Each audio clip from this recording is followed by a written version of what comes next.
Pessoal, não deram nem 2 dias da eleição do Trump, já tem muita coisa mudando. Então, trago aqui para vocês uma sequência de histórias do que já está trocando. Primeiro de tudo, 12 horas depois do anúncio da eleição do Trump, o Hamas já, em bom português, pediu arrego. Tá? O Hamas pediu o fim imediato da guerra. Por quê? Porque todo mundo ali do Oriente Médio sabe que quem financia esses grupos é o Irã. Hamas, Hezbollah, vários outros grupos terroristas, é o Irã. E o Irã tem como pauta de vida exterminar Israel. É por isso que muita gente fica por aí, a solução de 2 estados, a solução de 2 estados. A solução de 2 estados nunca vai adiante, porque Hamas nunca vai aceitar isso. E outros grupos palestinos também jamais aceitariam. Eles querem, na verdade, aniquilar Israel. É por isso que eles ensinam seus filhos que a meta de vida é o quê? É matar um judeu. Quando o moleque faz 12, 13, 14 anos, às vezes até pega uma faca, vai para Israel, que Israel aceita receber pessoas da faixa de Gaza para trabalhar todos os dias e comete atrocidades. Então todo mundo sabe disso, inclusive os países árabes do Golfo ali, tá? Arábia Saudita, Kuwait, Omã, Bahrein, Emirados Árabes, todos eles sabem disso. É por isso que eles, inclusive, começam a dialogar com Israel. Tem os acordos de Abraão, Bahrein, Emirados Árabes principalmente, normalizar as relações diplomáticas com Israel, abrir embaixadas, visitas de altas autoridades. E o Hamas se preocupa por quê? Porque além dele não ter o suporte dos países árabes, os países árabes islâmicos inclusive, ele sabe que o Trump bota para quebrar. O Trump é daquele time que adota a correta filosofia do se vis pacem para bellum, se quer paz, se prepara para a guerra, que é a única metodologia eficazmente pacífica. Se você for ver na Segunda Guerra Mundial, a Tchecoslováquia perdeu os Sudetos para o Hitler e o primeiro-ministro, o Chamberlain, lá da Inglaterra, fez acordo com o Hitler, quando na verdade ele deveria, conforme os acordos da época, ele deveria ter ido defender a República Tcheca, a Tchecoslováquia naquele momento, os países ocidentais, da Europa Ocidental, e não fizeram. E aí um exemplo mais recente ainda, que agora todo mundo vai lembrar, anos 90, a Ucrânia se desfez das suas armas nucleares, fez um acordo com a Rússia. Aí, qualquer problema, quem é que deveria ajudá-los? Franceses, ingleses, e esse pessoal, na hora que teve a crise lá com a invasão da Crimeia e depois a invasão da Rússia, no ano de 2022, esses países não tomaram partido. Porque ninguém quer mandar os seus nacionais para uma guerra, ninguém quer fazer uma mãe de classe média chorar a morte do seu filho de 18 e 19 anos. Isso é ruim, pega mal para o político, entendeu? Então, esse negócio de desarmamento é a maior balela que tem. Desarmamento não tem a ver, inclusive, sobre segurança. Desarmamento é sobre controle social. Quando o povo está todo desarmado, ele fica de joelhos para o ditador.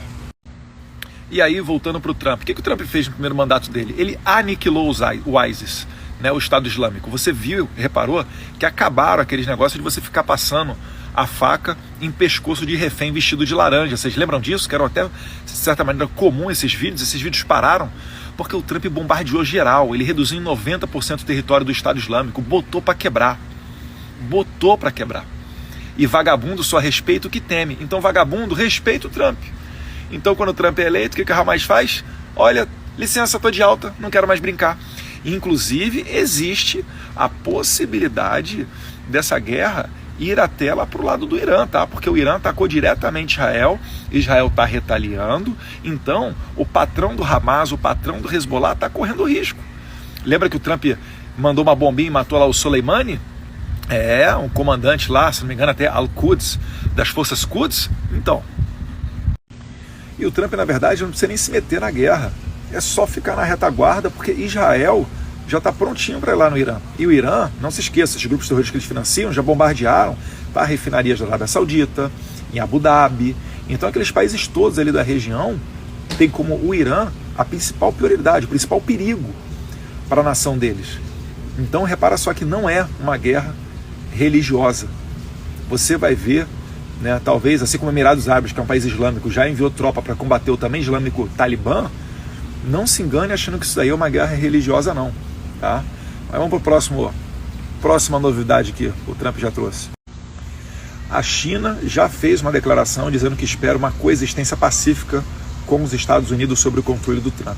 O que é isso? Vai acabar, provavelmente, essa ondinha de ficar fazendo exercício militar em torno de Taiwan.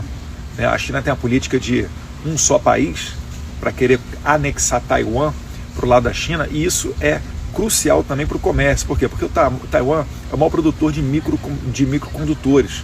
Os chips, esse tipo de tecnologia que vai hoje em dia até em carro, em celular, em geladeira, né? A internet das coisas, né? Que a gente está vendo cada vez mais presente, cada vez mais tecnologia vindo. Então Taiwan é chave para o mundo. E os Estados Unidos não vai querer ficar comendo na mão da China. Então vai parar esse exercício militar da China, né, ali no sul, para cima de Taiwan.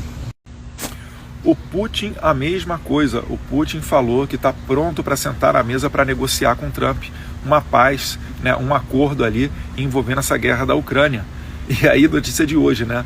O Trump fez uma chamada junto com Zelensky e participou dela também o Elon Musk, que estava provendo a internet da Starlink para zonas de guerra, ajudando os militares da Ucrânia. Então aí tem outra mudança também que provavelmente vai trazer mais segurança e mais paz para o mundo. Agora vindo para o Brasil, a coisa que já não estava boa, porque o mercado esperava que o Lula e o Haddad fizessem um anúncio de redução de gastos, porque eles estão gastando muito, né? O Lula está gastando mais do que o Lula já gastou mais do que a pandemia. Ele pega o nosso dinheiro, meu dinheiro, o seu dinheiro dos impostos, e já gastou mais do que o Bolsonaro durante a pandemia. Olha o nível da loucura. Então o mercado começou a exigir o quê? Que o governo reduza os seus custos, porque está aumentando muito imposto, as pessoas não estão conseguindo mais ter lucro, estão sendo jogadas para a ilegalidade, e o governo gastando à torto e à direita. Então o mercado esperava que após as eleições viesse um pacote de anúncio com redução de custos, mas não veio. O que o Haddad fez? Falou, eu vou viajar para a Suíça, meteu o pé para a Europa e depois a gente vê esse negócio aí de redução de custos. É por isso que o dólar disparou e chegou a mais de 5,80. Só que agora o sarrafo subiu um pouquinho mais. O dólar passou de 6. Por quê? Porque com a eleição do Trump, ele tem uma pauta bem simples, que deveria ser a pauta de todo político, né? De atração de investimento, de geração de emprego, de consertar a economia e as doideiras que o Biden e o seu governo, inclusive aí junto a Kamala, fizeram. Eles são muito ideológicos, eles estavam indo para uma questão de transição energética, punindo o setor produtivo dos Estados Unidos e perdendo aquilo que Deus lhes deu. O Trump diz, né, até ele fazendo a brincadeira com Bob Kennedy, ele fala, Bob, você vai cuidar da saúde, mas ó, aí ele bate assim, pé no chão, ó, quem vai cuidar do que está debaixo do solo aqui, deixa comigo. O que ele está falando? Ele está falando que vai fazer bombar de novo o petróleo. O Texas é muito forte nessa pauta, né, de recursos naturais em petróleo, a exploração toda. Tem gás de xisto, tem muita coisa envolvida aí do fracking, então isso daí vai retornar a ser realidade nos Estados Unidos. E essa atividade, né, energética, ela é uma das mais lucrativas do mundo, porque todo mundo precisa. Como é que você vai fazer? Você vai ficar sem diesel, vai ficar sem gasolina, vai ficar sem plástico, vai ficar sem nada? Então, né, os Estados Unidos vai voltar a ter uma economia forte. O Trump fez isso, ele pegou várias empresas que antes estavam tudo abrindo lá para o lado da China e trouxe de volta para os Estados Unidos. Ele vai voltar com essa pauta. E aí com os Estados Unidos com economia forte, o que acontece? O dólar americano se valoriza. E o real brasileiro, que está cada vez mais indo ladeira abaixo, vai piorar.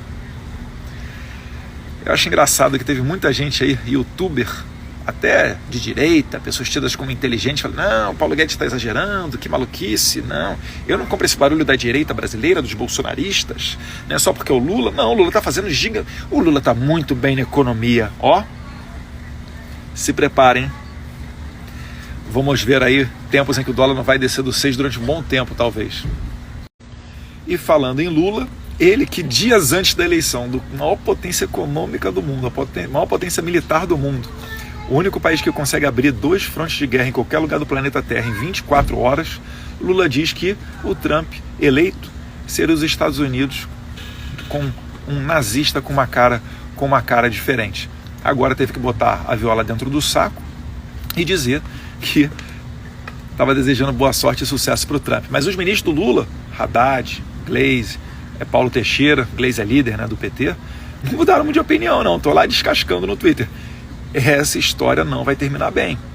Os Estados Unidos têm influência sobre a FMI, sobre o Banco Interamericano de Desenvolvimento, e não ache que aquele banquinho lá que a Dilma toma conta, né, dos BRICS, vai conseguir suprir toda essa influência americana que tem na parte financeira, não. Então é bom o Brasil repensar, porque senão o negócio vai ser ladeira abaixo em quinta marcha.